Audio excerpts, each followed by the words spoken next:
मैं अपनी मम्मी के साथ अपने मामा के घर गया हुआ था। वहाँ पर मेरी मौसी भी आई थी। वहाँ पर मैंने मौसी की मदद से मम्मी और मौसी दोनों को एक साथ नमस्कार दोस्तों, मेरा नाम बबलू है और मैं तमिलनाडु के एक छोटे से गांव का रहने वाला हूँ। मेरी उम्र अभी 23 साल की थी। मेरे घर में मेरे मम्मी पापा और एक बड़ा भाई और बहन हैं। मेरे बड़े भैया शहर में रहकर अपनी सरकारी नौकरी करते हैं और छुट्टी मिलने पर ही घर आ पाते हैं। और मेरी बड़ी दीदी की शादी हो चुकी है, जिस वजह से वो भी अपनी ससुराल चली गई थी। तो घर में हम बस 3 लोग ही रहते हैं। मैं, मेरे पापा और मम्मी जी रहती हैं। हमारा परिवार काफी अच्छा चल रहा था, लेकिन मेरी जिंदगी की एक घटना ने मेरी जिंदगी में खुशियों की बहार ला दी थी। मैं गांव के पास के ही एक कॉलेज में पढ़ता हूँ और इसके साथ में एक सरकारी परीक्षा की तैयारी भी कर रहा हूँ, क्योंकि अब मेरे भैया की सरकारी नौकरी हो गई थी। तो घर वाले मुझे भी सरकारी नौकरी में ही देखना चाहते हैं, लेकिन मेरा मन सरकारी नौकरी में नहीं लगता था। मेरी मम्मी की उम्र 44 साल की थी और मेरी मौसी जी की उम्र लगभग 38 साल की रही होगी। दरअसल हुआ कि हमारे मामा जी के यहाँ हमें जाना था और मेरी छुट्टी भी चल रही थी। साथ में मम्मी को भी अपने गांव गए बहुत दिन हो गया था, तो उन्हें भी जाना था। अब घर में कुछ दिनों के लिए सिर्फ पापा ही रहने वाले थे। हम दोनों माँ बेटे ने वहाँ जाने की तैयारी भी कर ली थी। मैं अपनी नानी के घर जाने के लिए बहुत ही ज्यादा खुश था, क्योंकि मैं बहुत दिनों से अपने रिश्तेदारों से नहीं मिला था। मैं अपनी माँ के साथ अपनी नानी के घर जा रहा था।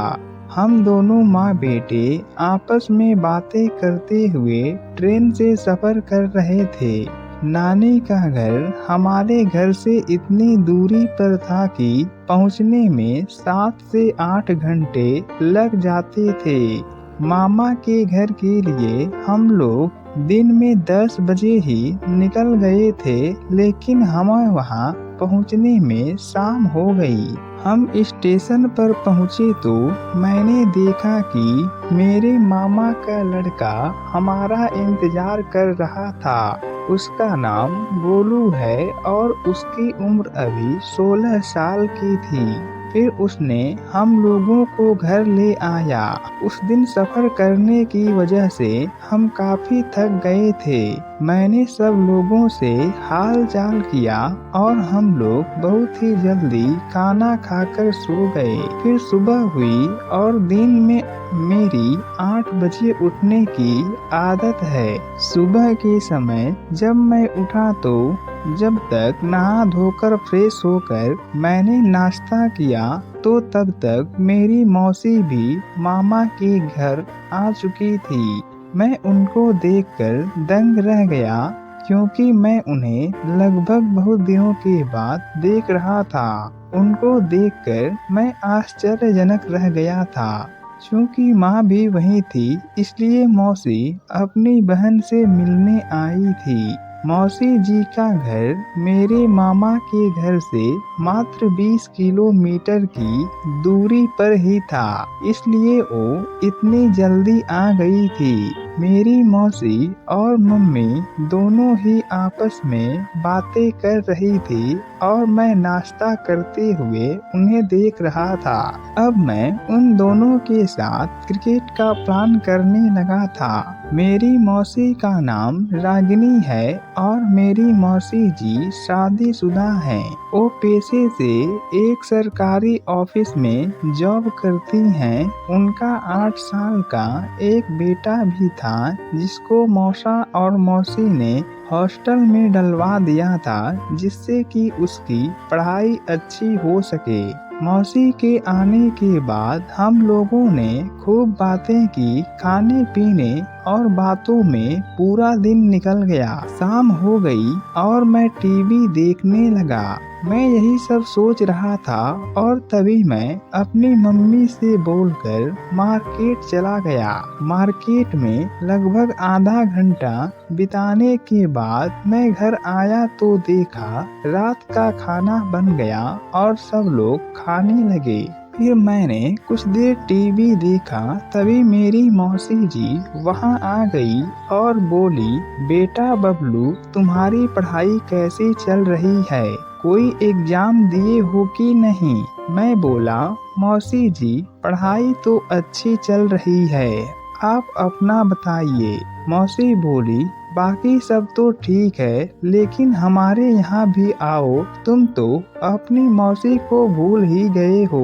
मैं बोला, नहीं मौसी जी, ऐसी कोई बात नहीं है, वो पढ़ाई की वजह से हमें टाइम नहीं मिल पाता था। आप मॉम से कह दीजिए तो हम कल ही आपके यहाँ चलेंगे। मैं भी सोच रहा था कि शायद वहाँ जाकर काम बन जाएगा। बात करते हुए रात काफी हो गई थी तो मुझे नींद आने लगी और मैं अपने कमरे में जाकर सो गया। उस समय सभी सो चुके थे, लेकिन मैं अपने मोबाइल चला रहा था। तभी वहाँ पर मेरी मौसी आ गई और बोली, क्रिकेट नहीं खेलोगे क्या? फिर क्या था, मैंने भी मौसी जी के साथ खूब क्रिकेट खेला और बाद में सो गया। फिर सुबह हुई और हम सब घर जाने की तैयारी करने लगे। उसी बीच मेरी मौसी आई और बोली, आज तुम लोग मेरे घर चल रहे हो ना? मैं बोला, हाँ चलूँगा, लेकिन आपको मेरी एक शर्त माननी पड़ेगी। वो बोली, तुम कहो तो सही। फिर मैं बोला, अपने गेम में मम्मी को भी शामिल कर लो।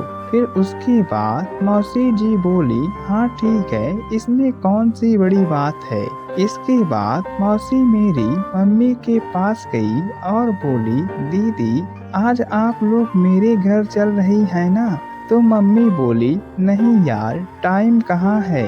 फिर मैं बोला, अरे मम्मी चलो ना, अब इतना दूर आ ही गए हैं तो मौसी जी के यहाँ भी 1-2 दिन रह लेंगे। फिर मम्मी बोली, चलो ठीक है बेटा, तुम अपने पापा को फोन करके बता देना कि हम अभी 2 दिन बाद ही आएंगे। मैंने कहा, ठीक है मॉम। मेरी मौसी जी अपनी कार से आई थी। हम लोग मामा के घर से विदा लेकर वहाँ से निकल गए। मौसी जी कार चला रही थी और हम माँ बेटे पीछे बैठे हुए थे। मैं तो बहुत ही ज्यादा खुश था। फिर लगभग 1 घंटे में ही हम लोग मौसी जी के घर पहुंच गए। वहां पर मैंने जाकर देखा तो उनके घर पर कोई भी नहीं था और उनके घर का ताला लॉक था।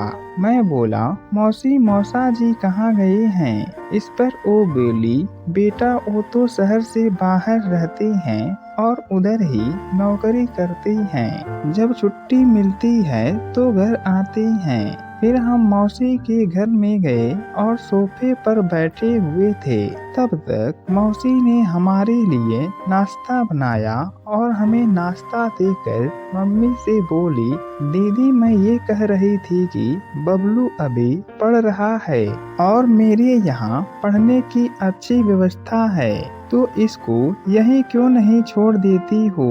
वैसे भी इस घर में अकेली रहकर मैं बोर हो जाती हूँ। फिर कभी कभी ये आपके पास भी चला जाएगा। मेरी मम्मी बोली, हाँ इसे अपने यहाँ रख लो। वैसे भी घर पर रहता है तो अपने दोस्तों के साथ घूमता रहता है। फिर यही सब बातों ही बातों में मौसी खाना बनाने किचन में चली गई। वो मछली बना रही थी जो कि हमने आते समय खरीदा था। मैं उनके पास गया और बोला, मौसी मेरे शर्त का क्या हुआ? वो बोली, जाओ तुम बाहर से हरी सब्जियां लेते आओ, तब तक मैं तुम्हारा काम बनाती हूँ। फिर मैं मौसी से पैसा लेकर मार्केट चला गया। फिर मैं मार्केट से लगभग 1 घंटे के बाद आया तो देखा मम्मी और मौसी दोनों बैठकर बातें कर रही थी। मौसी बोली, आ जाओ, सब तैयार है। फिर मैंने उन दोनों के साथ क्रिकेट का एक अच्छा मैच खेला। अब मेरी मम्मी और मौसी दोनों ही खुश थी। उसके बाद मौसी ने अपनी बनाई हुई मछली लाई और हम उसे खा लिए। फिर एक दिन बाद मम्मी भी घर चली गई और मैं अपनी मौसी के यहाँ ही रह गया।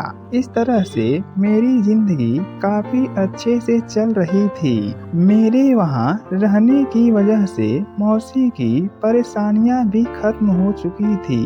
तो दोस्तों, ये कहानी आप लोगों को कैसी लगी कृपया कमेंट बॉक्स में जरूर बताइएगा। धन्यवाद।